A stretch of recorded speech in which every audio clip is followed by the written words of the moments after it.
Masayahing bata. Siya si Jevin Ace Bayado Garon. 1 taon at 3 buwan na nakatira sa Barangay May-Anay, Sigma Capiz na may karamdamang Kawasaki disease and Meigs syndrome.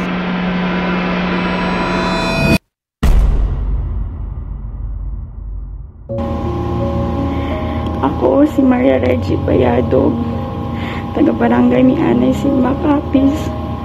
Napangayokit sa financial support para sa akong bata nga si Jevin Ace.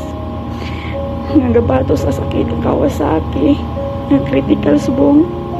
Ari kamoy subong sa Mission Hospital sa Iloilo na admit. Napangayokit gamit bulig para masustain ang akong kabuhis ng akong bata.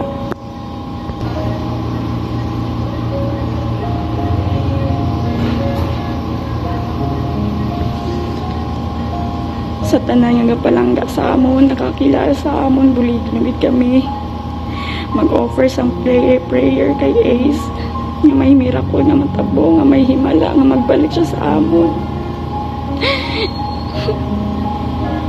Ace, baby,